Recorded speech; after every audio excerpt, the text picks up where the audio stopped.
On the edges of the empire, Roman soldiers march off to defend the frontier villages from attack. A young boy named Stilicho proudly watches his father among them.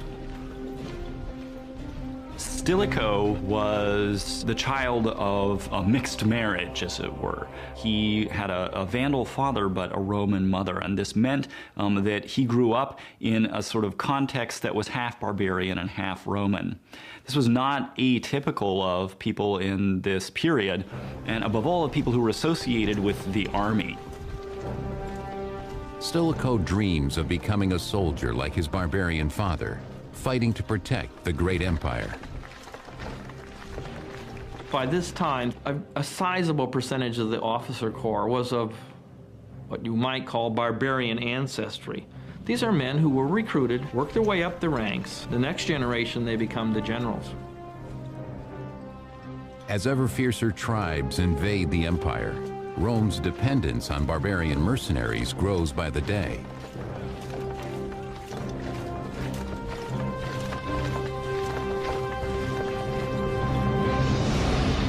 Under pressure to protect its expansive frontiers, the empire divides in two.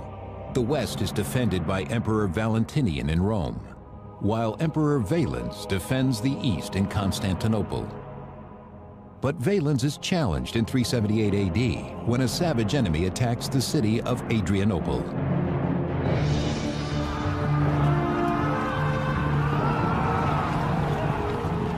They are the Goths, and what they want is Roman land.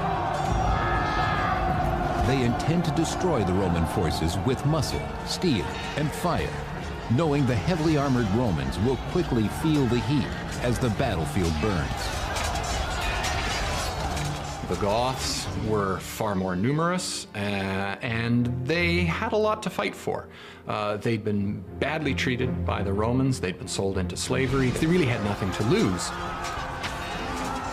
During the Battle of Adrianople, Emperor Valens' soldiers are no match for the savage and relentless barbarian warriors.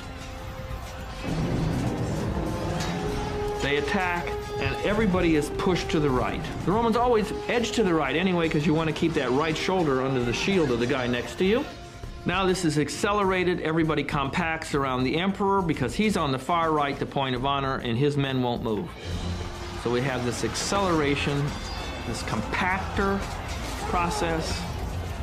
The Goths come out of this circular deployment and surround the Romans and cut them down. The Emperor Valens himself falls on the battlefield, forced to fight for his life. It is a fight he quickly loses, sending his shocked soldiers into panicked retreat.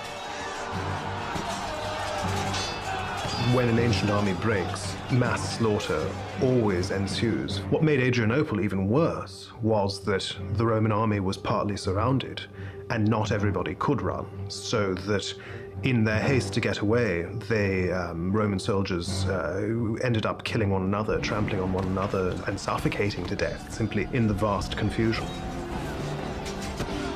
2/3 of the Roman army is lost. The late Roman historian, Ammianus Marcellinus, describes the carnage. Arrows whirling death from every side always found their mark with fatal effect, since they could not be seen beforehand or guarded against. The Battle of Adrianople is a turning point in Roman history. It's a turning point from which the empire cannot return. The army is largely gone, and there's no way of getting it back except to use the barbarians themselves.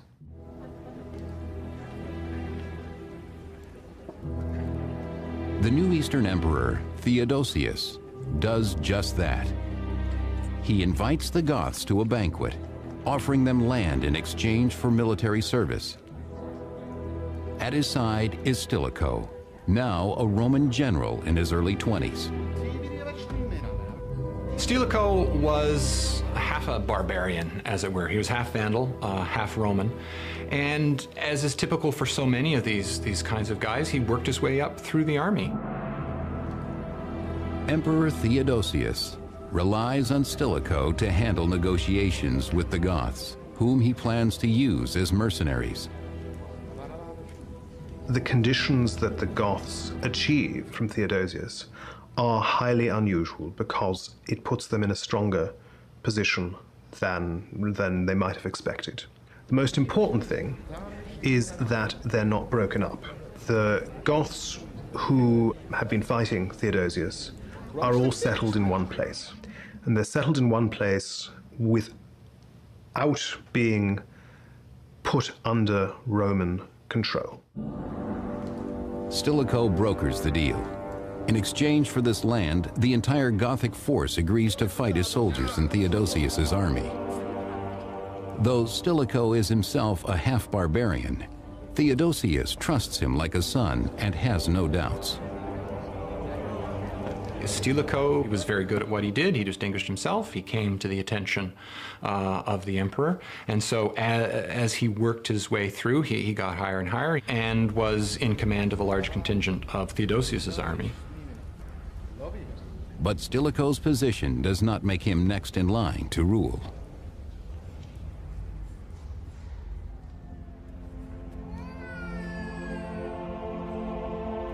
That honor falls on the emperor's biological sons, Arcadius and Honorius, who is born in Constantinople in 384 AD. Yet Stilicho enjoys a royal connection as well. Stilicho was actually closely related to the Emperor Theodosius. He had clearly been selected from among the many barbarian or semi-barbarian generals as a future leader. So much so that the Emperor Theodosius had married Stilicho to his own niece, and this marriage was a strong point in cementing Stilicho's relationship with the imperial house throughout the course of his life. Though chosen by the emperor to lead, Stilicho's power will always be limited. As a barbarian or a half-barbarian, there was no way he was going to be emperor. That was it. Nonetheless, Emperor Theodosius knows he can rely on his most trusted general to help manage the Eastern Empire's biggest problem, the Goths.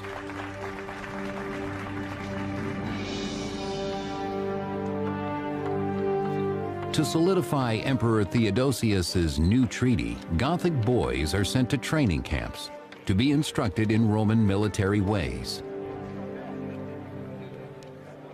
What is clear is that they weren't fully Roman subjects, but that they were obliged to serve the Roman army when the Roman emperor called on them to do so.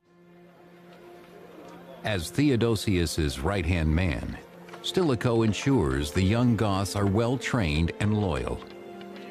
There is one whose natural talent catches Stilicho's attention, the boy Alaric. Alaric had probably been born inside the empire, and he'd probably been raised inside the empire with full awareness of what a Roman military career was like. Taking Alaric under his wing, Stilicho cannot begin to imagine how their fates will be intertwined.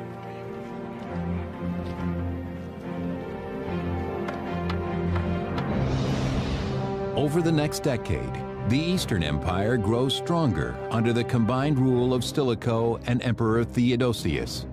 But their authority is jeopardized when a betrayal in Vienne, Gaul, rocks the Western Empire in 392 AD.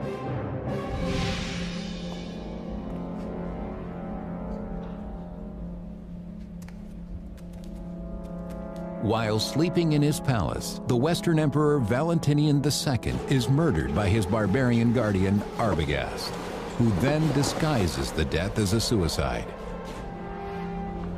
The emperor was the symbol of Rome's empire itself, and so the death of somebody around whom the state was structured, symbolically structured, is a tremendous psychological blow. Worse still, The Western Empire and its army fall under the control of the ambitious barbarian Arbogast. The usurper is now a threat to the Eastern Empire as well.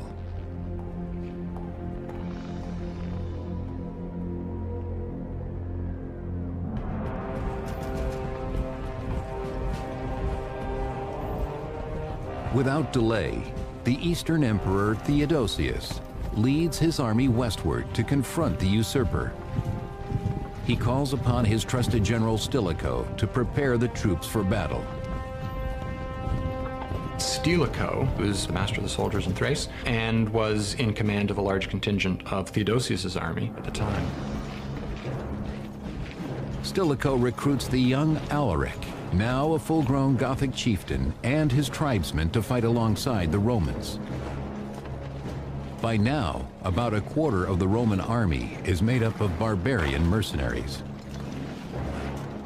The Romans had become extremely reliant on non-Roman manpower with non-Roman leadership in a way that could potentially become very dangerous for the empire.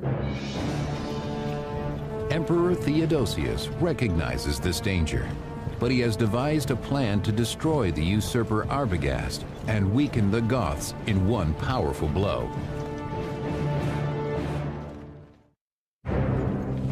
In 394 AD, Theodosius leads his eastern army, including Alaric's Gothic troops, against the forces of the Western Roman Empire, now led by the power-hungry traitor Arbogast. The battle takes place in 394 AD at the river Frigidus in modern-day Slovenia.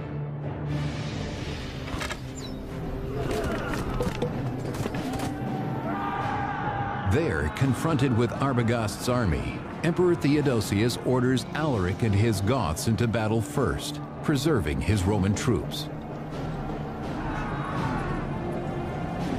He almost certainly deliberately put them on the front lines for the very first engagement, knowing that that was the most dangerous position for them. He probably hoped that as many of them would die as possible and yet still achieve victory.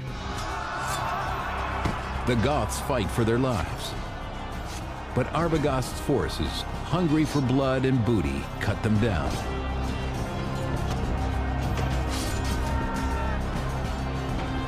Just as defeat seems imminent, a fluke of the weather changes everything.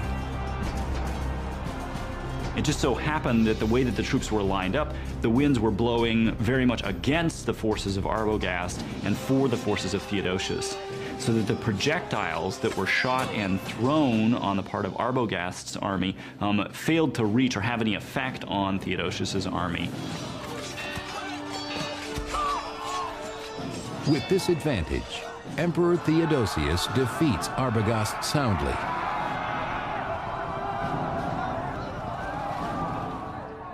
But in the process, he has made a dangerous new enemy.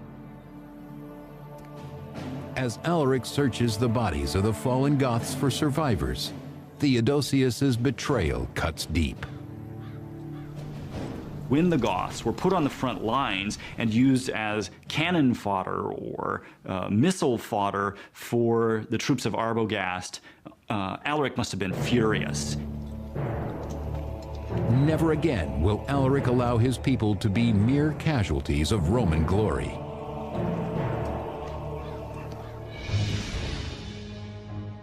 While Theodosius celebrates his victory at the Frigidus and becomes the sole emperor of Rome, Alaric and the Goths take their vengeance, ravaging the Balkans for food and booty.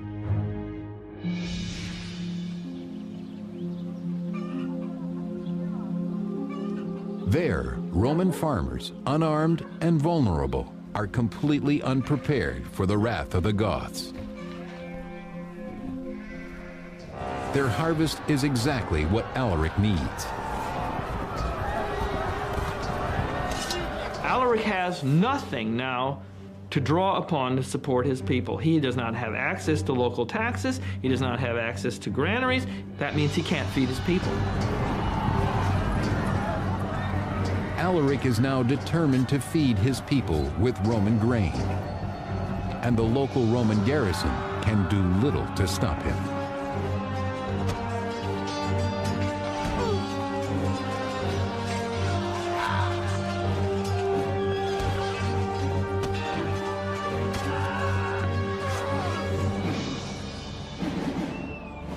Emboldened by their success, the Goths now declare Alaric their king. With Alaric, they become the first barbarian people to create a kingdom inside the empire.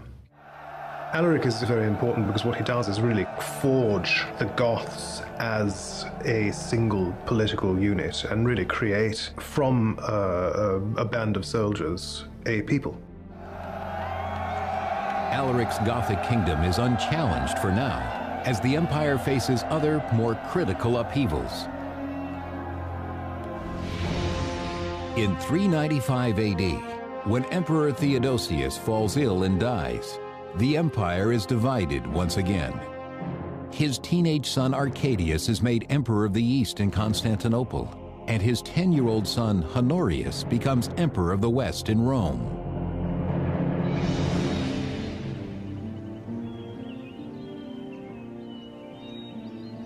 Theodosius's loyal general Stilicho is not forgotten.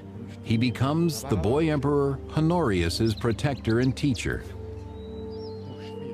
After Theodosius fell ill, it was Stilicho that he turned to for whatever reason. He says to Stilicho, according to one version or the other, that he wants him to be the regent of Honorius. Inexperienced in the tools of war, young Honorius relies on Stilicho for his expertise and guidance. Stilicho had a sort of patronizing relationship, a sort of godfather relationship with this child.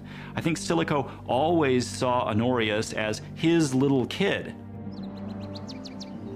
But Honorius is an indifferent student. Stilicho keeps a keen eye on him. He knows that the future of the empire depends on his control of the boy.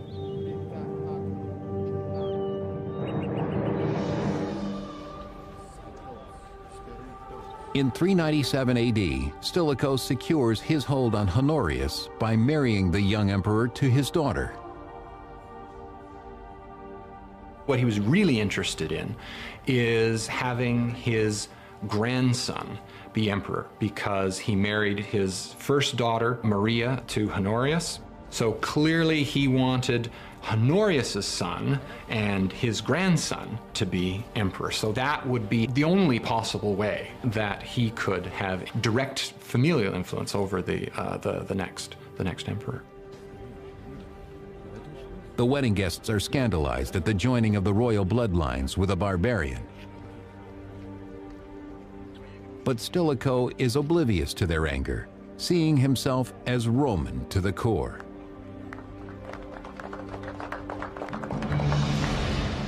But Stilicho's power in Rome does not extend to the other young emperor, Arcadius, in Constantinople.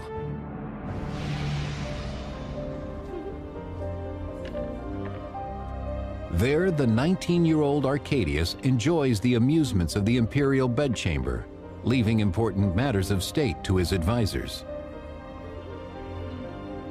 Well, the fact that Theodosius, had he been alive to see his sons try to operate without his presence, would have been greatly disappointed. Of that there can be no doubt. Shockingly, Arcadius grants the honor of consulship to his chief of staff, the eunuch Eutropius. A eunuch as a consul is like having a porn star elected as president of the United States. This is just so far beyond the pale that people just can't believe it. A eunuch as consul is monstrous. But what makes him truly hated in Constantinople are Eutropius's plans to negotiate with the barbarian Goths.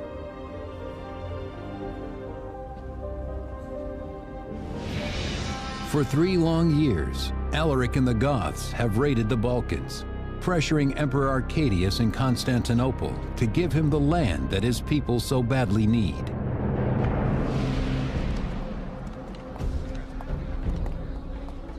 Finally, in 397 AD, Emperor Arcadius invites Alaric to Constantinople at the urging of Eutropius. Indifferent to politics, the emperor leaves the negotiations to the eunuch. Eutropius executed an agreement between the Eastern Court and Alaric. And Alaric, this Gothic leader, certainly saw in that a tremendous advantage, particularly the advantage of being able to gain supplies and potentially land from the Eastern Court. In return, Alaric promises the Goths will once again fight for the Eastern Empire. But this deal leaves the people outraged. The Goths had regularly confronted the Romans in battle and actually defeated the Romans in battle. The Romans, therefore, had a huge amount of not so carefully disguised distaste for the Goths. Poisoned with hatred for their one-time enemies, the angry people will not be satisfied until the streets of Constantinople flow with Gothic blood.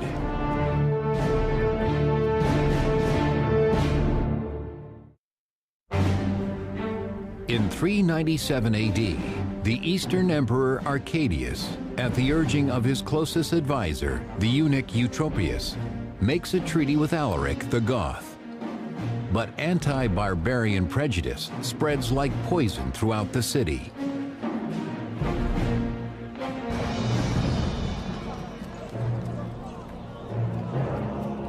After 2 years of public outcry, Eutropius is finally arrested, swept away in the growing race hatred. His rivals claim his disgrace will quickly appease the angry mob. The problem that arose, of course, was that his power made him unpopular, and he had a great many rivals for control of the imperial court. And one of the things they exploited was his willingness to negotiate with barbarians and with the Goths. Eutropius is sent into exile and later executed. But his sacrifice does not quell the anti-barbarian fervor of the people, who rise up and massacre every last Goth in the city. It's very difficult in any period to put your finger on the roots of ethnic tension. It's clear enough that the Romans resented barbarians who were invading their territory. But Roman feelings against barbarians went much deeper than that. There was a sort of visceral dislike of anything that smacked of barbarism. Such violence against his people sends an undeniable message to Alaric that a treaty with the East is impossible. The hatred is too deep.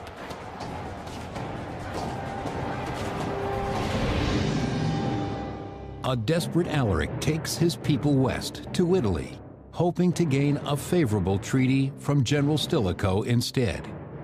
But soon a terrible new force threatens both the Goths and Rome: the Huns.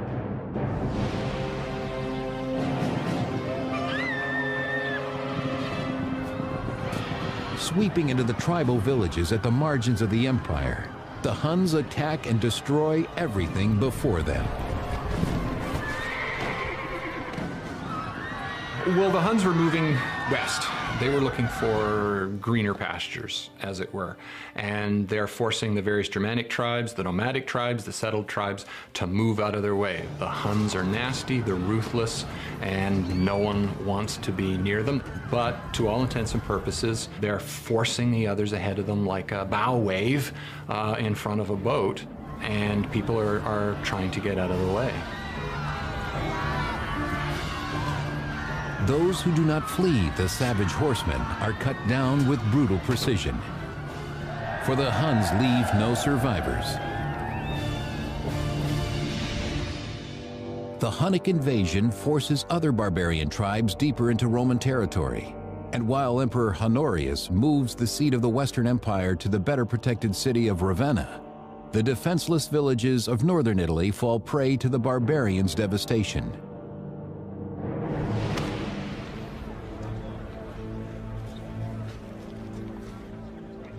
The dwindling Roman forces are overwhelmed. In the Italian field hospitals, General Stilicho watches the numbers of fallen soldiers grow daily, depleting an already sparse army.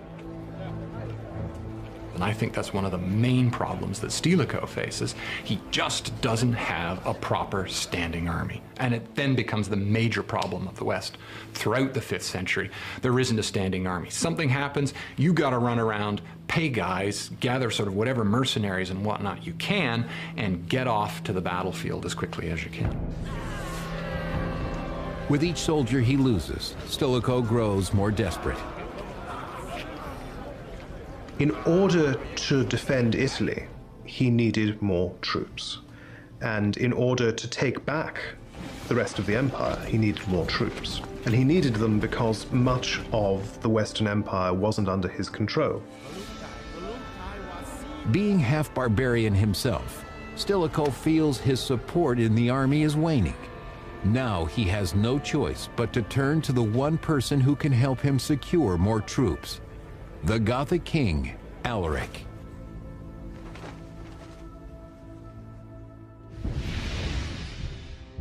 In 406 AD, Stilicho travels to Alaric's camp in Illyricum, modern-day Serbia, offering a deal.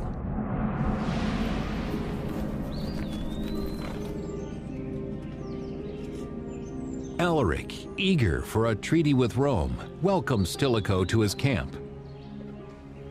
Stilicho brings his old friend Alaric a gift to warm the Goth to his request. Stilicho desperately needed troops. There simply weren't enough Roman troops in Italy to go around. And the only reservoir of manpower was Alaric and his Goths. Stilicho also offers Alaric the position he's always wanted. In 404, he wants Alaric to be given a Roman command, and he's given a Roman command so that Stilicho can then use him as an army to capture Illyricum, so that he can then use that as a launching pad. Stilicho desperately needs Illyricum, a recruiting ground for soldiers that now belongs to the Eastern Empire. Alaric agrees to help him take it for the West, offering Stilicho a Gothic sword as a symbol of their treaty. From Alaric's point of view, this was a very good thing. He needed some way to keep his followers occupied so that they didn't simply drift away. He needed some way to keep them fed so that they didn't mutiny or depose him. Stilicho promises Alaric that his Goths will be well paid by the grateful Western Emperor Honorius. The two men embrace as allies once more.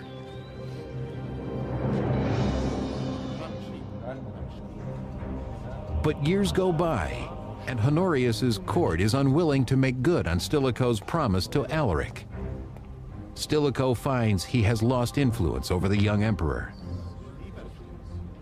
By now, Honorius is a full adult, doesn't need a guardian anymore. Stilicho's position versus Honorius's court, the inner circle, that is a very difficult one, because as Honorius grew into adulthood, his court distances him, Honorius, from Stilicho's influence. Feeding the emperor anti-barbarian propaganda, these advisors have delayed Stilicho's plan to work with the Goths for years. The Goths now demand to be paid for their service as promised. Stilicho needs to come to the Roman Senate, and he needs to ask that the senators themselves produce 4,000 pounds of gold in order to pay off the Goths for this. He has to do so in many ways over the protests of Honorius, so it's very clear that the two of them are beginning to part ways at this point. But Stilicho warns Honorius that if Alaric is not paid, the Goths will revolt, an event the emperor may not survive. Honorius at first agrees to this, but then his personnel official, who's named Olympius, believes that Stilicho is trying to do this so that Stilicho himself can set up his son, Eucharius, on the Eastern throne. Scared and confused, Honorius believes Olympius's claims, making a decision that will spell disaster for both Stilicho and the Western Empire.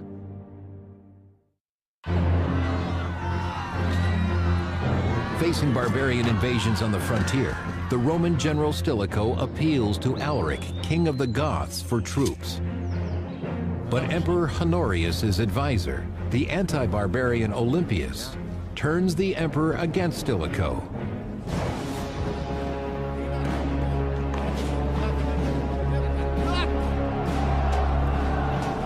Olympius and his like-minded officers incite the army to revolt against the half-barbarian general Stilicho.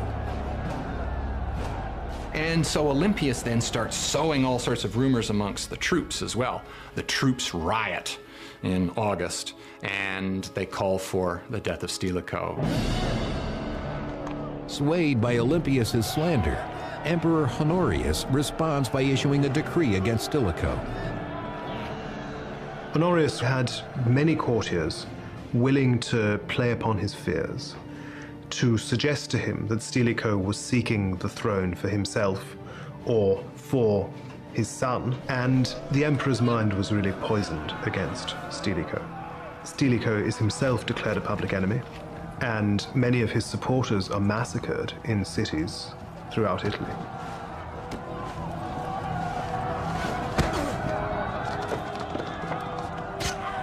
Ethnic hatred explodes among the populace. 5th century chronicler Orosius. Stilicho was sprung from the barbarian Vandals, that cowardly, greedy, treacherous, and crafty race. The racially motivated violence is brutal, and the victims are quickly overwhelmed. Determined to cleanse the empire of all barbarians, the Romans now hunt for the general himself. The angry mob of Roman soldiers, eager for blood, finds Stilicho in a church in Ravenna, where he has taken refuge. Stilicho flees to a church and tries to escape the decree, knowing full well it will mean his death, but he's given strong assurances that he's only to be arrested and not to be executed. Despite his misgivings, Stilicho decides to give himself up willingly. He was in a position to seize the state for himself, had he wanted to. But he remained a loyal servant of the ruling family his whole life. Even at the end, when he was betrayed by the master he had served his whole life, he refused to rise up and resist. And it certainly spared Italy a civil war. Outside the church, among the angry mob, Stilicho finds Olympius waiting for him. Instantly, a second decree arrives ordering Stilicho's death. His attendants and bodyguards threaten that they will attack those who have been sent to arrest Stilicho, but Stilicho, in very noble fashion, agrees to allow himself to be killed so as not to stir up further trouble. Stilicho is stripped of the symbols that mark him as a Roman general. Stilicho himself is something of a tragic figure. He could quite easily have rebelled when he faced this hostility from his emperor, but instead he surrendered, left the church where he had taken sanctuary, and went quietly to execution. The great barbarian general is felled, as those he sought to protect cheer on. His death excites the crowd, who are no longer satisfied by symbolic gestures.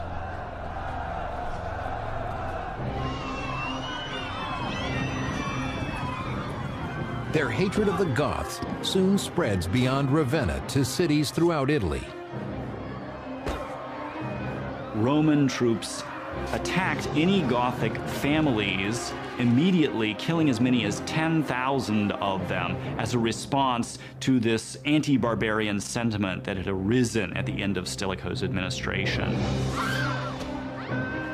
6th century historian Zosimus describes the massacre that occurs in the Italian cities in 408 AD. The soldiers fell upon the barbarian women and children in each city, and as if at a predetermined signal, destroyed them and plundered their property. Naturally, those Goths who remained alive and who escaped this massacre were no longer willing to associate themselves with the Romans, and they had an easy and quick place to turn: Alaric's army. 30,000 Goths instantly switched allegiance and joined Alaric.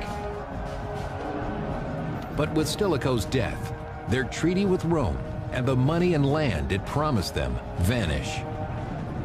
Alaric and his now powerful army moved towards Rome to pressure Emperor Honorius to give them what they want.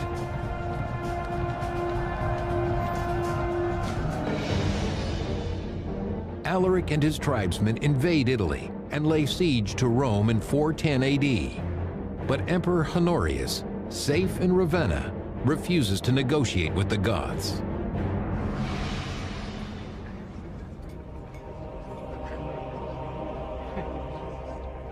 Honorius and his advisor Olympius care little for the people of Rome. So what little by little happens is Alaric's trying to do anything to get Honorius's government to sit across the table from him and talk shop. I mean, what's going on here? We're destroying Italy. All I want's a command, some place to take that command, and the court won't talk to him. But the Roman senators insist that Alaric's demands must be met or the city will fall. They're negotiating a ransom, in essence, for their city. And what they agree to pay seems like a lot. It's many thousands of pounds of gold. Humoring the senators, Honorius agrees, sending Alaric word of a possible treaty. Come to Ravenna and we'll come to terms. But the anti-barbarian emperor has his own plans for the Goths. In the chaos following General Stilicho's death, the Goths lay siege to Rome. To save the city, Emperor Honorius agrees to make a deal with the barbarians' king, Alaric.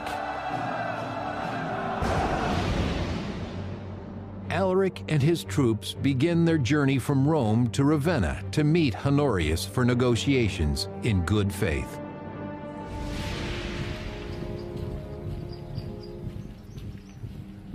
But along the way, Alaric is ambushed by a group of mercenaries working for the emperor.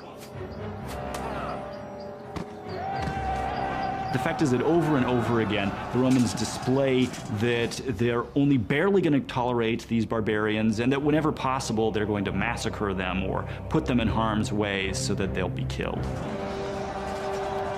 As his men are cut down around him, Alaric knows he has been deceived by the Roman Empire once again. That's a good story of betrayal, of a lack of honor on the part of the court of Honorius. Alaric is a very honorable man who's dishonored by both courts. And one could go on. Alaric is done with peaceful negotiations. He orders his men back to Rome, bent on destruction.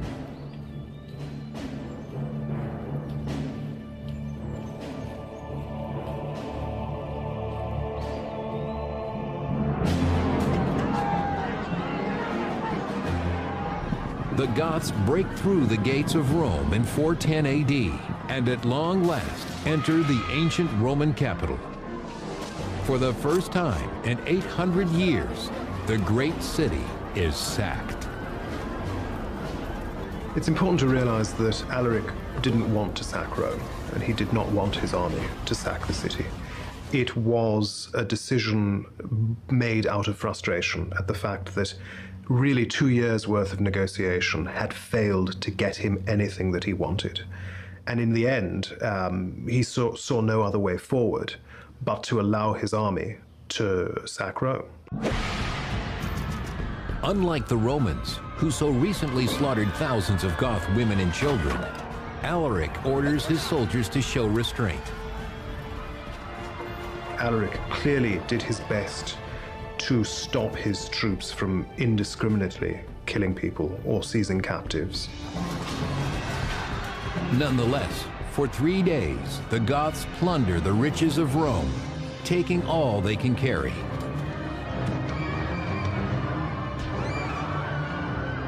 The sack of Rome would have been devastating in terms of the amount of treasure and money that was taken away from the city. And we can be sure that however mild it was, there were still a great many atrocities perpetrated. There's no question of that. But the deepest effect of the sack of Rome is psychological.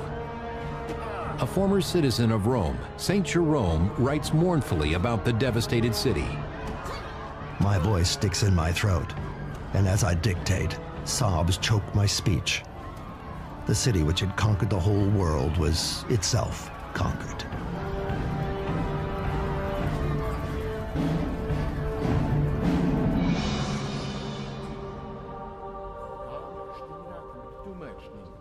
In response to this attack on the very heart of the empire, Emperor Honorius does nothing.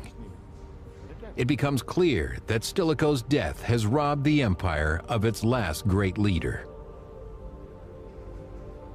Honorius is, in a sense, a captive courtier figurehead, alone in his palace, surrounded by courtiers, with no real sense of what's going on in the world, or anything else, for that matter. When confronted by refugees from Rome come to beg for aid, the emperor shows only annoyance, ordering this reminder of his failure to be removed. So not only is he distancing himself from the realities of government, he's progressively losing the credibility of the office. Many Romans lose faith in the emperor's ability to defend its people from their barbarian enemies.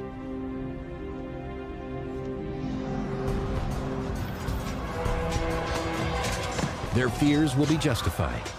As the Goths continue to savage the dwindling Roman army, the emperor is powerless to stop them. The Goths are here to stay.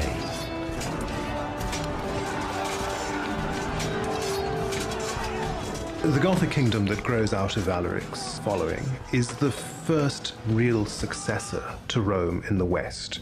It's the first part of Roman territory to fall away, and it's the first of many. Over the next 40 years, barbarian tribes will continue to pour across the vulnerable borders of the empire, taking large regions of Roman land.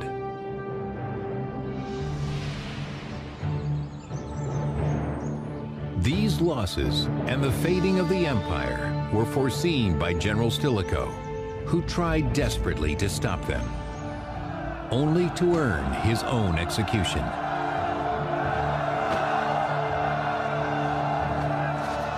Stilicho's tragic downfall foreshadows the terrible and irreversible fate of the empire itself.